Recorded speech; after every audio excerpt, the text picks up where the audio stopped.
Welcome to my channel Bubu Tudu. Hello Bubu Tudu viewers, ఈరోజు మా ఇంట్లో సేమియా ఉప్మా ప్రిపేర్ చేసామన్నమాట. దీన్ని చాలా క్విక్గా అండ్ టేస్టీగా ఎలా చేయాలో నేను మీకు ఈరోజు చూపించబోతున్నాను. సో ఇవి మనకు కావాల్సిన ఇంగ్రీడియంట్స్ అన్నమాట. ఇప్పుడు సేమియా ఉప్మా ప్రిపరేషన్కి స్టవ్ మీద ఒక గిన్నె తీసుకోండి.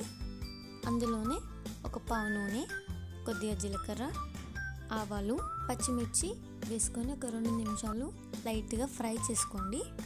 ఒక 2 మినిట్స్ అయ్యాక మనం కట్ చేసి పెట్టుకున్న onion pieces and carrot pieces, అలాగే దాంతోపాటు కరివేపాకు వేసుకొని దూరగా అయ్యేంత వరకు వేయించుకోవాలి. నా దగ్గర పల్లీలు అవైలబుల్గా లేవు కాబట్టి నేను పల్లీలను స్కిప్ చేస్తున్నాను.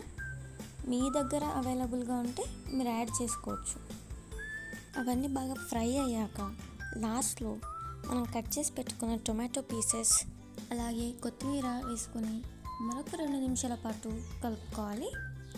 సో టొమాటో పీసెస్ మెత్తబడేంత వరకు మనం లో ఫ్లేమ్లో పెట్టుకొని కలుపుకోవాలి.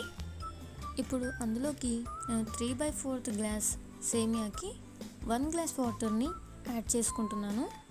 ఇప్పుడు వాటర్ బాయిల్ అయిన తర్వాత మనం 1 స్పూన్ సాల్ట్ వేసుకొని అందులోకి మనం 3/4 గ్లాస్ సేమియాని వేసుకొని కలుపుకోవాలి.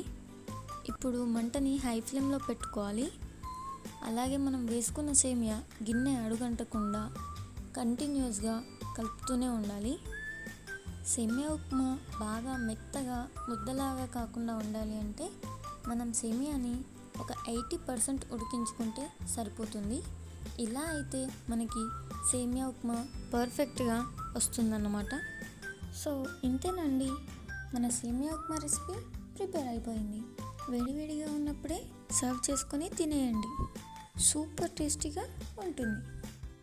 Don't forget to like, comment, subscribe. Thanks for watching.